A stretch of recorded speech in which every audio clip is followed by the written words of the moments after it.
dignitaries, ladies and gentlemen, I would now like to invite Honorable Vijitha Herath, Minister of Foreign Affairs, Foreign Employment and Tourism of Sri Lanka, to deliver a statement to the press.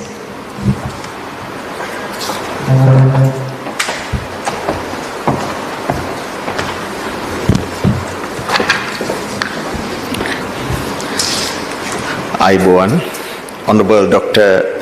Subramaniam Jayasankar, Minister of External Affairs of India, Mr. Santosh Jha, High Commissioner of India, members of the Indian and Sri Lankan delegations, friends from the media. At the outset, I warmly welcome Dr. Jayasankar back to Colombo.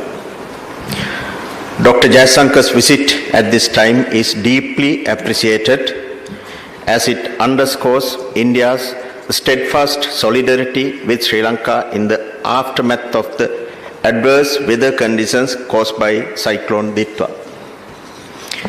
This visit is a strong reflection of the close friendship and enduring partnership between our two countries, as well as India's role as a first responder through the timely launch of Operation Sagar Bandhu. On behalf of President Anura Kumara Dissanayake, the government and the people of Sri Lanka, I convey our profound gratitude to Prime Minister Narendra Modi, the government of India, and to you, Dr. Jayasankar, for India's invaluable support in assisting Sri Lanka to overcome its economic challenges.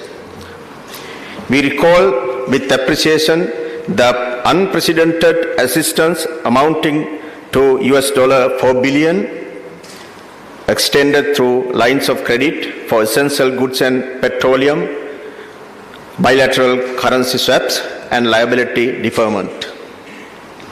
Sri Lanka and India share a long-standing, multi-dimensional relationship rooted in geographical proximity, deep historical and cultural ties, shared values, and expanding economic linkages. Our bilateral relations continue to grow from strength to strength through regular high-level engagements and close cooperation at political, official, and people-to-people levels. In this regard, we deeply value India's continued support in stabilizing the Sri Lanka economy through multi-pronged assistance, including emergency financing and foreign exchange support, as well as $20.66 million extended to settle payments due for projects completed under existing lines of credit. We also sincerely appreciate India's crucial role in Sri Lanka's debt restructuring process, including as co-chair of the Officer Creditors Committee, which enabled the timely conclusion of discussions. Friends from the media, earlier this morning, Dr. Jayasankar called on President Anura Kumara Dissanayake and followed through bilateral discussions, which focused on the broad trajectory of India-Sri Lanka cooperation across key sectors, including economic development, energy security, connectivity, trade and investment, health, education, maritime security, digital cooperation, tourism, and people-to-people exchanges. Views were also exchanged on enhancing cooperation in disaster pre-preparedness and resilience in view of the growing impact of climate-related events in our region.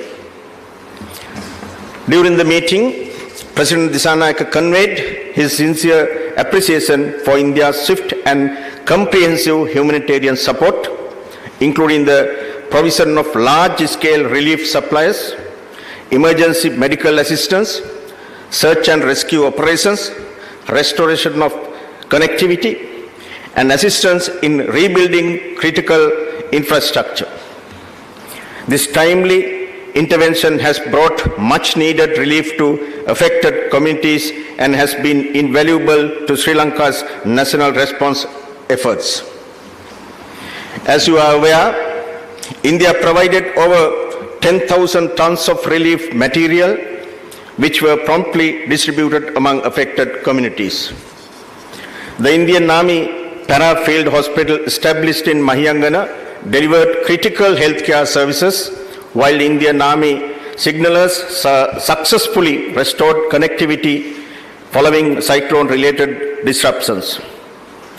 India also provided approximately 10 tons of urgent medicines, strengthening our emergency healthcare response at a crucial time.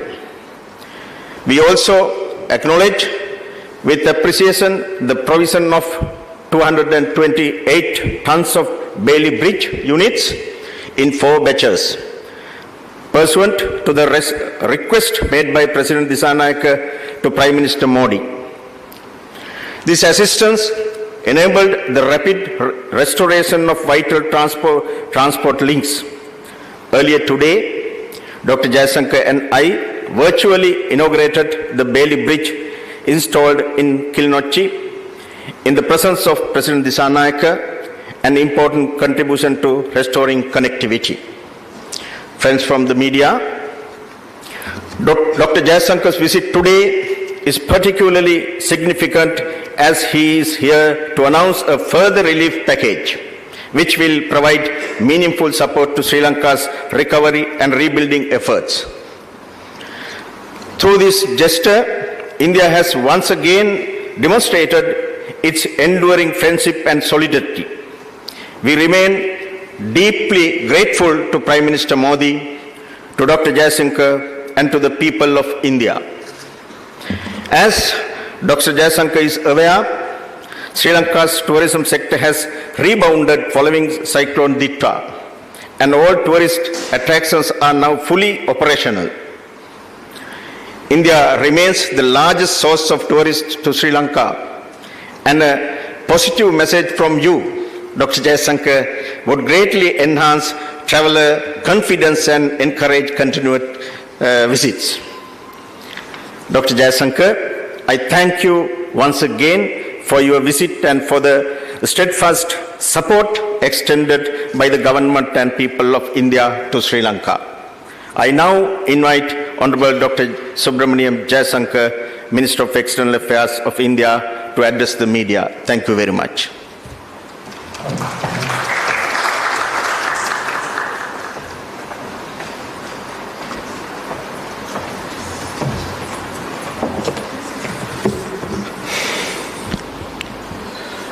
Honorable Vijitha Herath, Foreign Minister of Sri Lanka, High Commissioner Santosh Jha, members of our 2 delegations, friends from the media, good morning, namaskar, ayubavan, vanakkam. As you are all aware, I am here as special envoy of Prime Minister Narendra Modi and carrying a message for President Anurag Kumar Dissanayake. The President was kind enough to receive me this morning, and we had a detailed discussion on the damage caused by Cyclone Vijitha. The letter from Prime Minister Modi that I handed over builds on our first responder role and commits a reconstruction package of $450 million to Sri Lanka. Our talks centered around how expeditiously this commitment can be delivered. As your closest neighbor and in line with our neighborhood first and Mahasagar policies, it was only natural that India stepped forward at a time when Sri Lanka faced a crisis. We have done so when you were going through economic difficulties as well. In the case of Cyclone Vijitha, you would appreciate that India has also been a strong advocate of cooperative disaster response. The Coalition for Disaster Resilient Infrastructure was a notable initiative that we led in this regard. India's relief and assistance mission, Operation Sagar Bandhu, commenced on the very day that Cyclone Vijitha made landfall. Our aircraft carrier, INS Vikrant, and another ship, INS Udaygiri, were present at Colombo and delivered relief materials, and thereafter also deployed helicopters. Thereafter, a number of Mi-17 helicopters of the Indian Air Force were active for a period of more than 2 weeks in Sri Lanka. An 80-member National Disaster Response Force contingent arrived simultaneously and conducted rescue and relief operations. The Indian Army set up a field hospital with 85 medical personnel near Kandy, giving emergency care to more than 8,000 people. 2 modular Bhishma emergency care units were also airlifted to Sri Lanka and utilized. Given the scale of the damage, restoring connectivity was clearly an immediate priority, and this was in fact discussed between His Excellency President Desanayake and Prime Minister Modi in their telephone call. A large number of Army engineers erected a Bailey Bridge transported by C-17 aircraft at Kilinochchi, which Minister Herath referred to earlier in his remarks. 1 more Bailey Bridge at Chilau is currently under construction. Overall, Operation Sagar Bandhu delivered over 1,100 tons of relief material, including dry rations, tents, tarpaulins, hygiene kits, essential clothing, and water purification kits. About 14.5 tons of medicines and medical equipment were also provided. Yet another 60 tons of equipment was brought to Sri Lanka to assist the relief operations.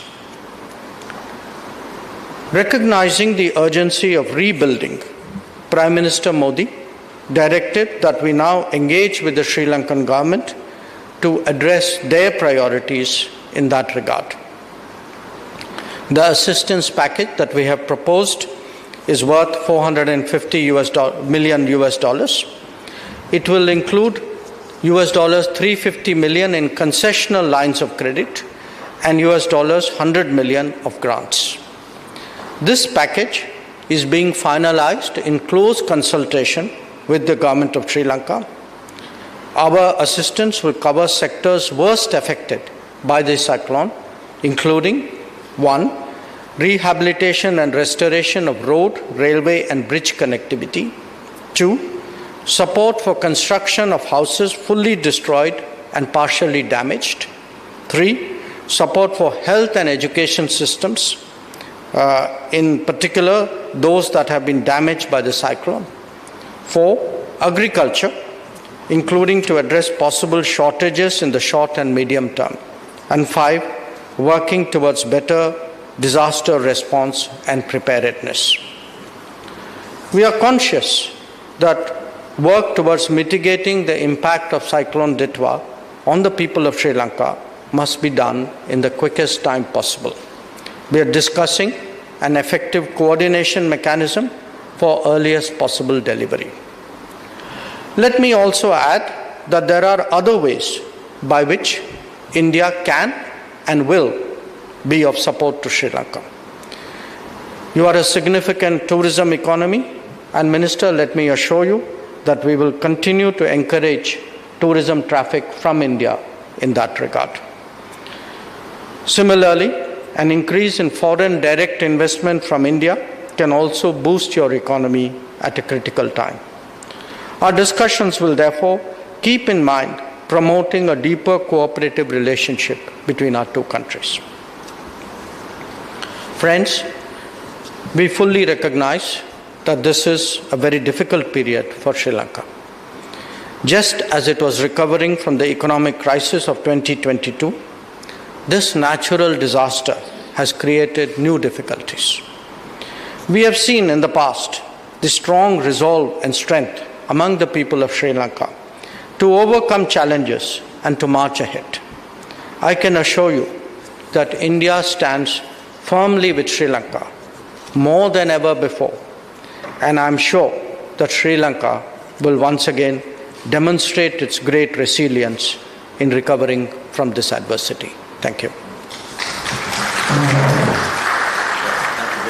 for your further assistance. Thank you.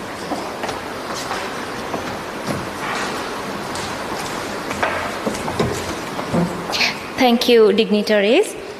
Ladies and gentlemen, this marks the conclusion of today's program. Thank you. Have a great day.